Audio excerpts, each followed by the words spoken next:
여러분 안녕하세요. 오늘은 신재생 에너지에 대해 간단하지만 정확히 알아보고 정리하는 시간을 갖도록 하겠습니다. 여러분은 신재생 에너지라는 용어를 들었을 때 어떤 느낌을 받았나요? 잘은 모르겠지만 뭔가 좀 새롭고 친환경적일 것 같은 그런 느낌이 들죠. 신재생 에너지란 기존 화석 연료가 가진 에너지 고갈, 환경 문제, 석유 가격의 불안정성 등의 문제 해결을 위한 에너지입니다. 그렇다면 이렇게 문제가 많은 화석 연료는 무엇일까요? 화석 연료는 석유, 석탄, 천연가스를 말하는데요. 굉장히 익숙한 에너지이죠. 이름 그대로 화석에서 만들어진 에너지입니다. 옛날 지구에 살았던 생명체들이 땅속에서 뜨겁게 높은 압력을 받으면 검정색 물체가 되는데요. 이게 고체면 석탄, 액체면 석유, 기체면 천연가스라고 생각하시면 간편하게 이해할 수 있습니다. 자, 여기서 여러분들이 헷갈릴 것 같아서 짚고 넘어갈게요. 원자력은 화석 연료가 아닙니다. 그런데 여기에 선생님이 원자력을 포함시킨 이유는 대체되어야 되는 기존 에너지 중 하나이기 때문이니까 오해하지 마세요. 원자력은 화석 연료가 아닙니다. 이렇게 생긴 화석연료를 다양한 방법으로 꺼내 인간이 사용하는데요. 화석연료는 땅속에 묻어져 있는 걸 꺼내는 거다 보니까 점점 그 양이 줄고 있습니다. 에너지 고갈 문제가 심각하죠. 그리고 이 화석연료를 사용할 때 유독가스와 환경에 좋지 않은 물질들이 많이 방출돼요. 마지막으로 여러분 주유소 앞을 지나가 보신 적 있으시죠?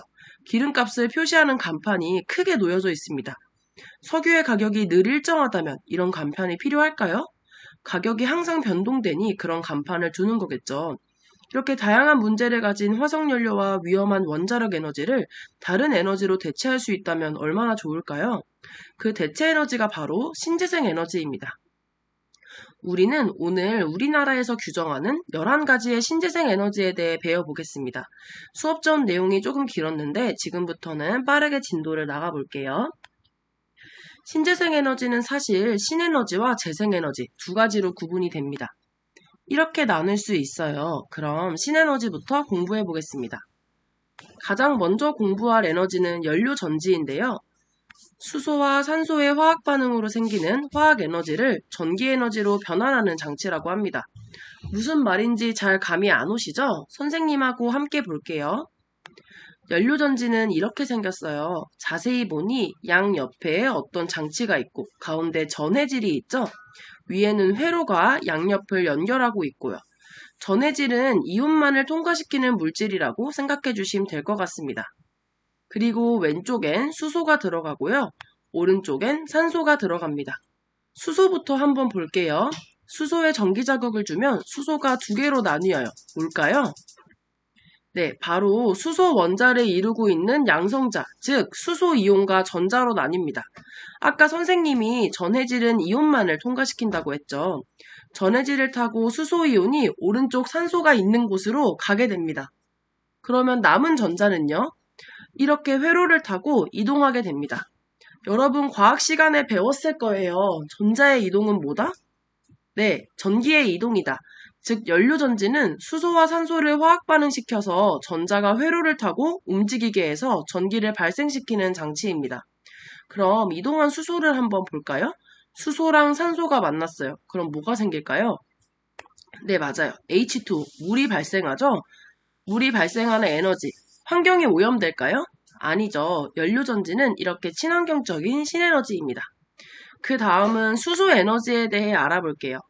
여러분 과학 시간에 각 기체의 특징에 대해 배우면서 수소는 어떤 특징이 있다고 배우셨나요? 폭발 위험성이 있는 기체라고 배우셨죠. 수소 에너지는 바로 이 폭발력을 이용하는 에너지입니다. 여러분, 수소 에너지 하면 가장 먼저 뭐가 떠오르나요? 선생님은 수소 자동차가 생각나요. 많이 들어보셨죠? 그런데 수소 자동차는 수소 에너지를 이용했다고 볼 수 없습니다. 바로 연료 전지를 이용한 것이에요. 무슨 말이냐고요? 여러분이 TV나 학교에서 들은 미래에너지로 곽광받고 있다고 한 수소에너지는 사실 연료전지예요. 보통 연료전지를 수소에너지라고 부른답니다. 연료전지는 수소를 이용해 전기를 생산하는 에너지였죠. 그래서 여러분이 보편적으로 아는 이 수소자동차는 사실은 수소 전기차가 올바른 표현입니다. 현대자동차, 넥소나 다양한 기업에서 시도하는 수소자동차는 모두 수소 전기차라고 생각하시면 됩니다. 그럼 수소의 폭발력을 이용한 자동차는 없나요? 있긴 있어요. 수소 내연기관 자동차라고 불리고 있습니다. 연비가 좋지 않아서 잘 사용하지 않아요. 이건 현대자동차 홈페이지에서 가져온 수소전기차 넥소의 구조인데요. 잘 보시면 가운데에 연료전지라고 적힌 것이 보이시죠? 우리가 교과서 밖 세상에서 말하는 미래에너지, 수소에너지는 뭐다? 네, 연료전지라고 이해해 주시면 됩니다. 수소전기차는 환경을 오염시키지 않는 자동차임과 동시에 환경에 굉장히 많은 도움을 주는데요. 연료전지가 잘 작동하려면 이용하는 수소와 산소에 절대 이물질이 있으면 안 되거든요. 순수한 수소와 산소를 얻기 위해 엄청나게 정교한 공기청정을 진행합니다. 그래서 수소자동차는 도로 위를 다니는 거대한 공기청정기라고 불립니다. 얼른 상용화가 되면 좋겠네요. 그럼 이제 석탄, 액화 및 가스화 에너지에 대해 알아보겠습니다. 오늘은 내용이 조금 많죠. 어렵기도 하고요. 신에너지만 새롭게 설명할 개념이 많아서 내용이 많고요. 재생에너지부터는 쉽게 배울 수 있으니 조금만 버텨주세요. 그럼 석탄, 액화 및 가스화에 대해 공부해 보겠습니다. 선생님, 석탄은 화석연료라서 화석연료를 대체한 에너지를 공부하는 것 아니었나요? 맞아요. 그런데 석탄을 이용하는 신에너지가 있습니다. 그럼 하나씩 볼까요? 석탄 액화고스는 고체 연료인 석탄을 휘발유 또는 경유와 같은 액체 연료로 전환하는 기술인데요. 석탄을 이용해 석유를 만드는 거라고 생각하시면 편할 것 같습니다. 석탄이 연소하면 대기오염을 발생시키는 황산화물과 질소, 산화물 등을 배출하는데요. 석탄을 액화, 즉 액체로 만들고 가스화, 가스로 만드는 과정에서 유해물질을 제거시켜서 환경오염을 줄이게 됩니다. 또 고체라서 수송이 어렵다는 단점을 보완하는 등 에너지 효율을 높이고요. 석탄 가스화 기술은 석탄을 고온고압 상태로 불완전 연소시켜 합성가스를 생성하는 기술입니다. 여기서 그치지 않고 발생하는 고온고압의 가스나 증기로 터빈을 돌려서 발전기를 작동시켜 전기를 얻기까지 합니다. 그래서 교과서에도 복합발전시설이라고 되어 있죠. 두 가지를 전부 발전하니까. 여러분, 이 터빈이라는 단어가 앞으로 계속 나올 거예요. 터빈은 발전기입니다. 자전거 페달을 막 밟아서 전기를 생산하는 것 본 적 있으시죠? 선풍기 날개와 같은 이 터빈을 돌려서 전기를 생산합니다. 앞으로 배울 대부분의 에너지가 이 터빈을 돌려 전기를 생산하는 것이니 잘 기억해 주세요. 자, 드디어 신에너지가 끝났습니다. 고생 많으셨어요. 이제 쉽고 재밌는 재생에너지에 대해 배워보겠습니다. 신에너지가 새로 개발한 에너지였다면 재생에너지는 자연을 이용해 에너지를 생산하는 거예요. 여러분이 잘 아는 재생에너지가 있습니다. 네, 바로 태양에너지죠. 태양에너지엔 태양광에너지와 태양열에너지로 종류가 두 가지 있는데요. 태양광부터 한번 알아보겠습니다. 태양광에너지는 태양전지라는 것을 이용해 전기를 얻는 에너지예요. 이렇게 생긴 것 본 적 있으시죠? 이 패널을 이용하는 게 바로 태양광 에너지입니다. 태양광 에너지는 광전 효과를 활용해 전기를 생산하는데요. 이런 금속과 같은 물질에 태양빛을 쬐면 전자가 튀어나와요. 이게 바로 광전 효과입니다. 우리 아까 연료전지에서 공부했듯이 전자의 이동은 바로 뭐다? 전기의 흐름이다. 태양광 패널에 햇빛을 쬐면 광전 효과로 인해 전기가 생산되는 것입니다. 그럼 태양열 에너지는 뭘까요? 바로 뜨거운 태양열을 모아서 열에너지를 사용하는 것이에요.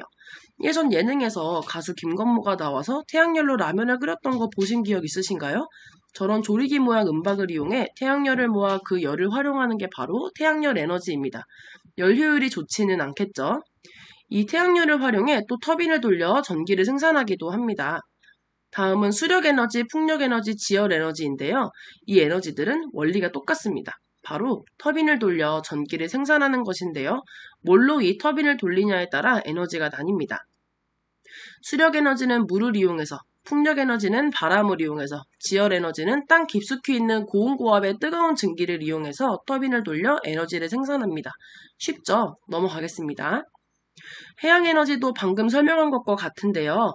바다를 이용해 터빈을 돌리는 방법이 다양해 따로 설명하려고 합니다. 총 4가지 방법으로 터빈을 돌려요. 조력발전부터 차근차근 볼까요?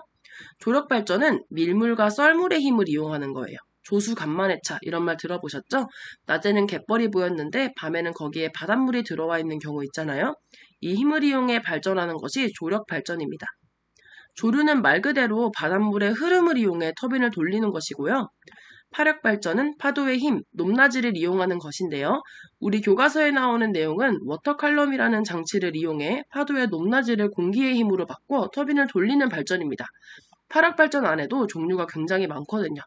자세히 하나하나 배우진 않고요. 우리 중학생은 이 정도만 배우고 넘어가겠습니다. 마지막으로 온도차 발전은 바닷속의 온도차를 이용하는 것이에요. 바다도 표면이랑 저 아래 깊숙한 바다랑 수온 차이가 많이 나는데요. 이를 활용합니다. 어떻게 활용하냐고요? 자, 바닷속에 관을 넣고요. 안에 암모니아 기체를 넣습니다. 왼쪽은 바다 표면 수온 그대로 받지만 오른쪽을 보시겠어요? 깊은 바다에서 찬물을 끌어와서 온도를 낮춰주죠. 온도가 높은 쪽에서는 암모니아 기체가 기화하고 왼쪽에서는 그럼 반대 오른쪽에서는 온도가 차가우니 다시 액화하겠죠. 액체가 기체로 기화하면 부피가 어떻게 되죠? 커지죠. 이때 생기는 압력으로 터빈을 돌리는 것입니다. 자세히 다 이해할 필요 없이 이런 원리구나 하고 넘어가시면 되겠습니다. 자, 이제 바이오 에너지를 배워볼 건데요. 다 왔습니다. 이제 다 왔어요. 바이오 에너지는 식물, 가축의 분뇨 이런 거를 사용하는 에너지입니다. 식물을 이용해 디젤을 만들고 작물을 이용해 알코올도 만들고 분뇨, 즉 똥이 음식물 쓰레기에서 나오는 가스를 이용해 가스도 만듭니다. 이렇게 생물을 이용해 에너지를 만드는 것이 바이오 에너지입니다. 드디어 마지막 에너지네요. 바로 폐기물 에너지입니다. 이름부터 감이 오시죠? 바로 폐기물, 즉 쓰레기를 이용해 만드는 에너지예요. 자동차 안에 버려지는 기름을 정제해서 우리에게 필요한 연료를 만들고 버려지는 타이어를 잘 가공하여 가스를 발생시키고 쓰레기를 이용해 열이용을 합니다. 어떤 나라는 모든 공장에 폐기물 에너지를 사용하도록 규제한다고 해요. 공장에서 나오는 쓰레기를 이용해 한 번 더 열발전을 해서 전기를 이용하도록 강제하는 것이죠. 앞으로 환경을 지킬 수 있는 다양한 방법들이 더 많이 나왔으면 좋겠습니다. 오늘 수업은 여기까지입니다. 많은 내용을 짧은 시간에 배우느라 고생 많으셨습니다. 혹시 오류가 있거나 잘 이해가 안 가는 부분이 있으면 꼭 선생님에게 알려주세요. 안녕.